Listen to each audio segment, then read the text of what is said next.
Next topic is raising of finance for joint stock companies. అంటే partners అనేవాళ్ళు మనీని ఏ విధంగా ఇన్వెస్ట్ చేసి ఒక కంపెనీని స్టార్ట్ చేస్తారంటే అది 2 టైప్స్,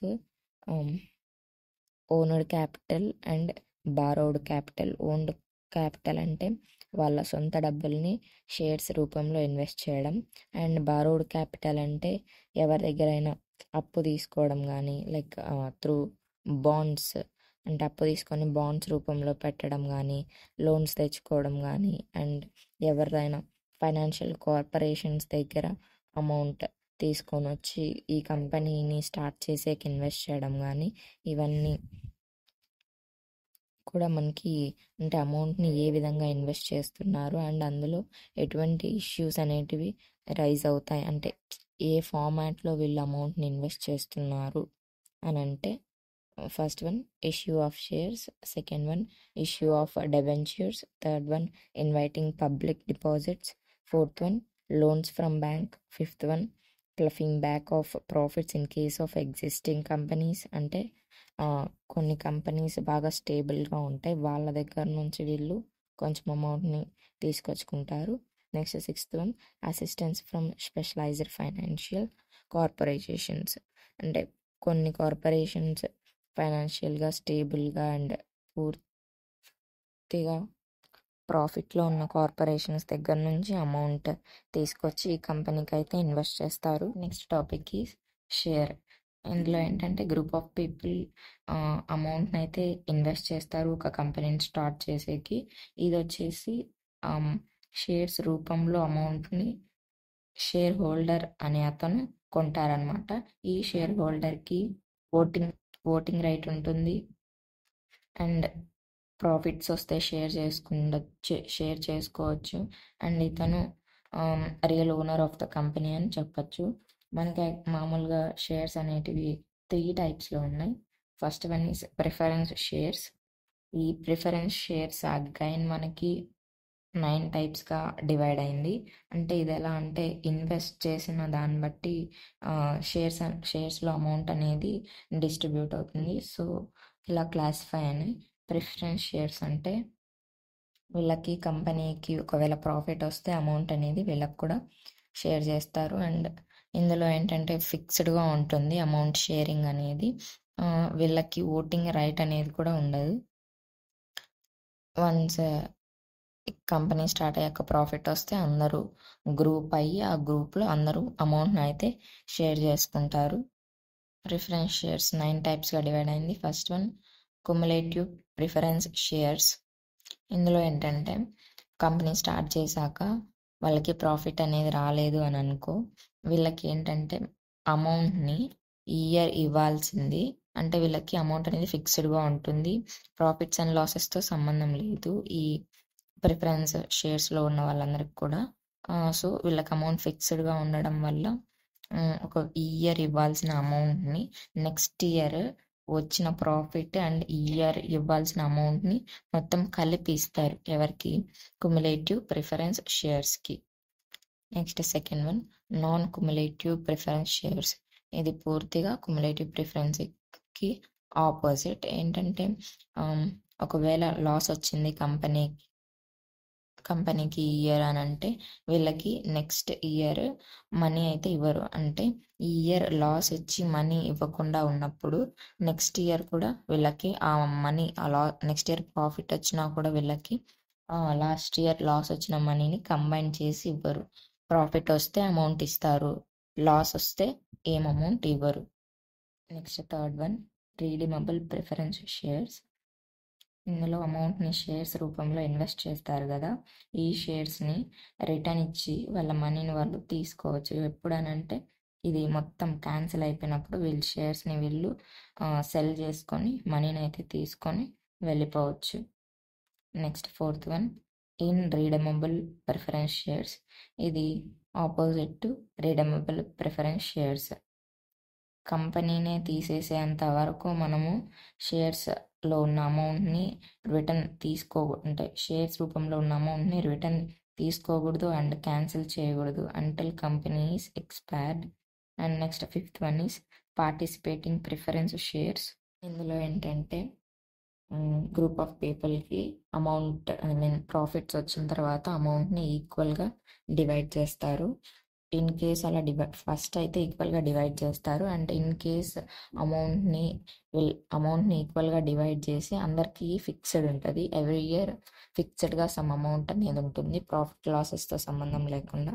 అలాగా ఈక్వల్గా డివైడ్ చేసిన తర్వాత కూడా ఇంకా మనకి ప్రాఫిట్ అనేది ఇంకా మిగిలింది అని అంటే వాళ్ళకి డివైడ్ చేసిన షేర్స్ ప్రకారం వీళ్ళకి ఆ రిమైనింగ్ మనీని అగైన్ షేర్ చేస్తారు, depending upon there investment. Next one is non participating preference shares. It is opposite to participating preference shares. ఏంటంటే వీళ్ళకి ఫిక్స్డ్గా అమౌంట్ అనేది ఉంటుంది. సో వన్స్ ప్రాఫిట్ వచ్చాక అమౌంట్ని వాళ్ళ ఫిక్స్డ్ రేట్తో అమౌంట్ని డివైడ్ చేసుకుంటారు. ఒకవేళ అలా డివైడ్ చేసుకొని కూడా ప్రాఫిట్ మిగిలితే అందులో నుంచి వీళ్ళకి అమౌంట్ అనేది షేర్ చేయరు. So opposite to that. And next one is guaranteed preference shares. వీళ్ళకి ఏంటంటే ప్రైవేట్ కంపెనీ అనేది పబ్లిక్ కంపెనీగా చేంజ్ అయినా సరే వీళ్ళకి ఈ కంపెనీలో ఉండడానికి వాళ్ళకి గ్యారంటీగా ఇన్ని ఇయర్స్ అని ఉంటుంది. సో ఈ కంపెనీని అమ్మేసిన ప్రైవేట్ నుంచి పబ్లిక్కి చేంజ్ అయినా ఏమైనా సరే వీళ్ళ పోస్ట్కి అయితే ఎటువంటి షేర్స్ ప్రాఫిట్ని డిస్ట్రిబ్యూట్ చేసుకోవడం కానీ ఇందులో ఎటువంటి ఇబ్బంది అయితే ఉండదు. అంటే గ్యారంటీ అనేది ఇష్యూ చేశారు ఇక్కడ. ఏమైనా సరే నువ్వు ఇన్ని ఇయర్స్ నీకు ఈ కంపెనీ మీద ప్రాఫిట్స్ వస్తే నీకు కూడా ఉంటుంది అని కన్ఫర్మేషన్ అయితే క్లారిటీగా ఉంటుంది. Next one convertible preference shares. వీళ్ళు ఏంటంటే షేర్స్ని ఎవరికైతే దాని మీద రైట్ ఉంటుందో ఆ షేర్స్ని వీళ్ళు ఈక్వల్గా డివైడ్ చేసుకుంటారు.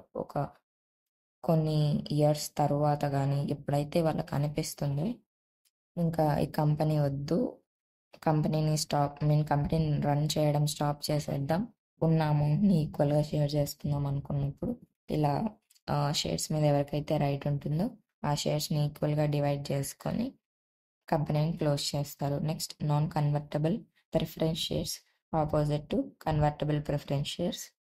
ఈ షేర్స్ని ఈక్వల్గా చేంజ్ చేసే రైట్ అనేది వీళ్ళకి ఉండదు. నెక్స్ట్ షేర్స్లో మనకి ఫస్ట్ వన్ ప్రిఫరెన్స్ షేర్స్, అది ఫినిష్ అయింది. Next second one is ordinary or equity shares.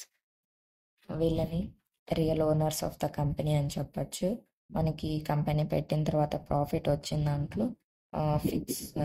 Preference షేర్స్కి ఫిక్స్డ్గా అనేది అమౌంట్ అయితే ఉంటుంది. వాళ్ళందరికీ కూడా అమౌంట్ని డిస్ట్రిబ్యూట్ చేశాక రిమైనింగ్ అమౌంట్లో ఏదైతే ఉంటుందో దాన్ని వీళ్ళు తీసుకుంటారు. అంటే ప్రాఫిట్ వీళ్ళకి ఫిక్స్డ్ రేట్ అంటూ ఉండదు. ప్రాఫిట్ వస్తే అమౌంట్ని తీసుకుంటారు, లాస్ వస్తే బేర్ చేస్తారు. వచ్చిన ప్రాఫిట్ని ఫస్ట్ అయితే ప్రిఫరెన్స్ షేర్స్ వాళ్ళకి ఇచ్చేసి రిమైనింగ్ మనీని వీళ్ళు తీసుకుంటారు. వీళ్ళకి ప్రిఫరెన్స్ షేర్స్ వాళ్ళతో పోలిస్తే వీళ్ళకి అమౌంట్ అనేది ఎక్కువ ఉంటుంది. మీన్స్ ప్రాఫిట్ అనేది కానీ ఎక్కువ వస్తే ప్రిఫరెన్స్ షేర్స్ వాళ్ళతో పోలిస్తే వీళ్ళకి అమౌంట్ అనేది ఎక్కువ ఉంటుంది. Next third one is deferred shares. వీళ్ళకి ప్రిఫరెన్స్ షేర్స్ వాళ్ళకి అమౌంట్ ఇచ్చాక ఈక్విటీ వాళ్ళు అమౌంట్ తీసుకున్నాక ఫైనల్గా డిఫర్డ్ షేర్స్ వాళ్ళకి అమౌంట్ అనేది ఇస్తారు. ఇందులో ఎవరెవరు ఉంటారంటే promoters, under writers of the company అనే వాళ్ళు ఉంటారు. యాక్చువల్గా రిమైనింగ్ 2 షేర్స్తో కలిపితే వీళ్ళకి అమౌంట్ అనేది చాలా తక్కువ. బట్ వీళ్ళకి ఓటింగ్ రైట్ అనేది ఉంటుంది, రిమైనింగ్ వాళ్ళకి ఉండదు. యాక్చువల్గా మేనేజ్మెంట్ ఎవరికైనా షేర్స్ని డిస్ట్రిబ్యూట్ చేస్తుంది. సో ఆ మేనేజ్మెంట్ని డిసైడ్ చేసే రైట్ డిఫర్డ్ షేర్స్ వాళ్ళకు ఉంటుంది. సో అందరూ అమౌంట్ని డివైడ్ చేసుకున్నాక లాస్ట్లో డిఫర్డ్ షేర్స్ వాళ్ళకి అమౌంట్ని అయితే ఇస్తారు. ఎప్పుడైతే కంపెనీకి ఎక్కువ ప్రాఫిట్ వచ్చింది అని అంటే అప్పుడు వీళ్ళకి సరిపడా అమౌంట్ అనేది వస్తుంది. లేదు లిమిట్గా యావరేజ్గా వచ్చిందంటే అంత అమౌంట్ అనేది వీళ్ళకి ఇవ్వరు. And next topic is debentures.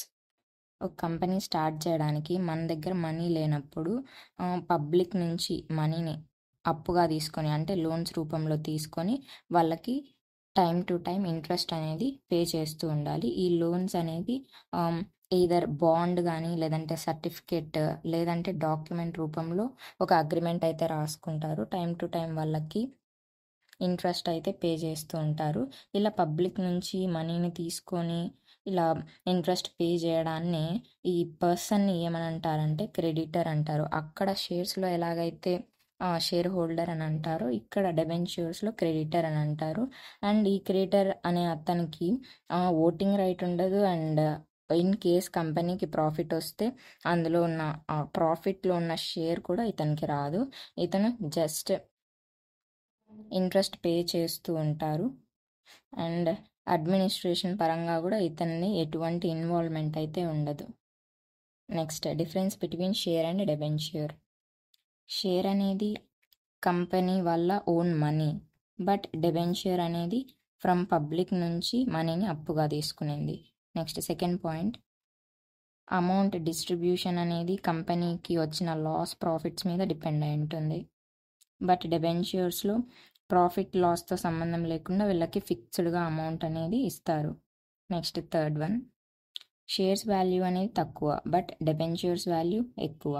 Next fourth point, share holders వాళ్ళకి రిస్క్ ఎక్కువ ఉంటుంది. ఎందుకంటే ఇన్ కేస్ లాస్ కానీ వస్తే వీళ్ళకి అమౌంట్ అనేది రాదు. అదే డెబెంచర్స్కి అయితే వాళ్ళకి ఫిక్స్డ్ రేట్ ఉంటుంది కాబట్టి వాళ్ళకి ఎటువంటి రిస్క్ అనేది ఉండదు. నెక్స్ట్ ఫిఫ్త్ పాయింట్, వీళ్ళకి ఓటింగ్ రైట్ అనేది ఉంటుంది. అండ్ అడ్మినిస్ట్రేషన్లో పార్టిసిపేట్ చేసే కూడా రైట్ ఉంటుంది షేర్ వాళ్ళకి. అండ్ డెబెంచర్స్కి వస్తే వీళ్ళకి ఓటింగ్ రైట్ ఉండదు, యాజ్ వెల్ యాజ్ అడ్మినిస్ట్రేషన్లో పార్టిసిపేట్ చేసే రైట్ కూడా ఉండదు.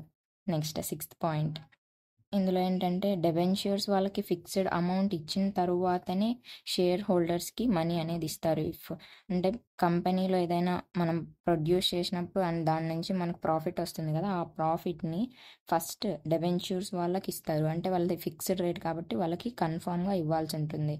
అంటే ఆ ప్రాఫిట్లో ఫస్ట్ అమౌంట్ అనేది డెబెంచర్స్ వాళ్ళకి ఇస్తారు. అండ్ మిగిలిన అమౌంట్ని షేర్ హోల్డర్స్ వాళ్ళకి ఇస్తారు. ఒకవేళ ప్రాఫిట్ వస్తే ఇస్తారు, లేదంటే లేదు. అదే ఇంకా డెబెంచర్స్లో అయితే ప్రిఫరెన్స్ అనేది మనీ ఇవ్వడానికి డెబెంచర్స్ వాళ్ళకే ఇస్తారు.